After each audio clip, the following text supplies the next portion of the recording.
देश के पूर्वी छोर पर बंगाल की खाड़ी के किनारे बसा पुरी आस्था और पर्यटन का संगम है, जो उड़ीसा की राजधानी भुवनेश्वर से मात्र 60 किलोमीटर की दूरी पर है। पुरी को देश के 4 धामों में से एक माना जाता है। स्थानीय मान्यता है कि बहुत वर्ष पूर्व नीलांचल पर्वत पर स्वयं भगवान नील माधव जगन्नाथ निवास करते थे। एक दिन राजा इंद्रद्युम्न को रात में भगवान विष्णु ने अपने सपने में दर्शन देकर कहा कि नीलांचल पर्वत की एक गुफा के अंदर मेरी एक प्रतिमा है जिसे नील माधव कहते हैं। प्रभु बोले, तुम एक मंदिर बनवाओ और उसमें मेरी यह मूर्ति स्थापित कर दो। नीलांचल पर्वत पर सबर कबीला था, जिसका मुखिया विश्ववसु नामक नील माधव का उपासक था और उसने मूर्ति को गुफा में छुपा कर रखा हुआ था। वह गुफा में उसकी पूजा करता था। राजा इंद्रद्युम्न ने अपने एक सेवक ब्राह्मण विद्यापति को मूर्ति लाने का कार्य सौंपा।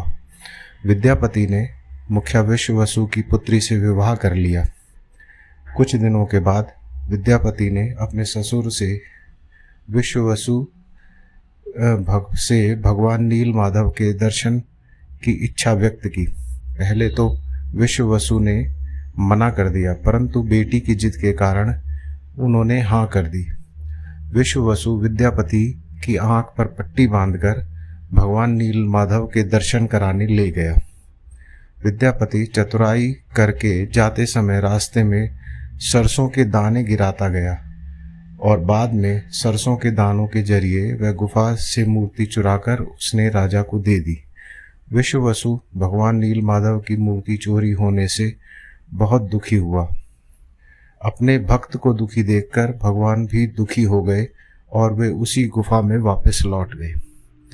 जाते समय उन्होंने राजा इंद्रद्युम्न से वादा किया कि वह उनका एक विशाल मंदिर बनवा देगा तो वे उनके पास जरूर लौट आएंगे।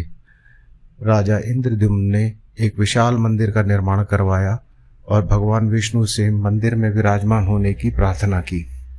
भगवान ने कहा कि द्वारका से बहुत बड़ा टुकड़ा समुद्र में तैरकर पुरी तक आ गया है, उसी से तुम मेरी मूर्ति बनवाओ।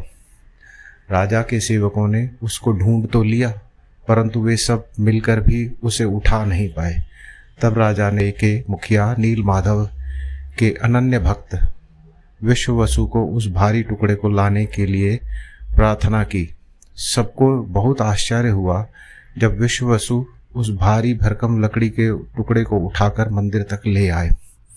राजा इंद्रद्युम्न ने उस लकड़ी के टुकड़े की प्रतिमा बनाने के लिए कई कुशल कारीगर बुलाए, पर उन कारीगरों में से कोई भी लकड़ी के में एक छैनी तक नहीं लगा सका।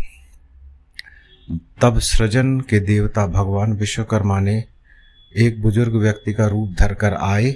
उन्होंने राजा से नील माधव की मूर्ति बनाने की इच्छा व्यक्त की और अपनी शर्त भी रखी कि वे 21 दिन में मूर्ति को एकांत में ही बनाएंगे। उन्हें कोई मूर्ति बनाते हुए नहीं देख सकता। राजा ने उनकी शर्त सहर्ष स्वीकार कर ली। अब लोगों को कमरे के अंदर से आरी, छैनी, हथौड़े की आवाज़ें सुनाई दे रही थी। इसी बीच रानी गुंडीचा, जो राजा इंद्रद्युम्न की रानी थी, दरवाजे के पास गईं। उसे कोई आवाज़ सुनाई नहीं दी। तब उन्हें लगा कि कहीं वह बूढ़ा कारीगर मर तो नहीं गया। उसने घबरा कर राजा को इसकी सूचना भिजवाई कि अंदर से किसी भी प्रकार की कोई आवाज़ सुनाई नहीं दे रही है।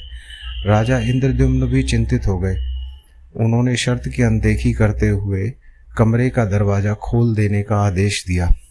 जैसे ही कमरा खोला गया तो वह बूढ़ा व्यक्ति वहाँ दिखाई नहीं दिया और कमरे में 3 अधूरी मूर्तियाँ प्राप्त हुईं। भगवान नील माधव, प्रभु जगन्नाथ और उनके भाई के छोटे छोटे हाथ बने थे, लेकिन उनकी टांगें नहीं बनी थीं और बहन सुभद्रा जी के तो हाथ पांव दोनों ही नहीं बने थे।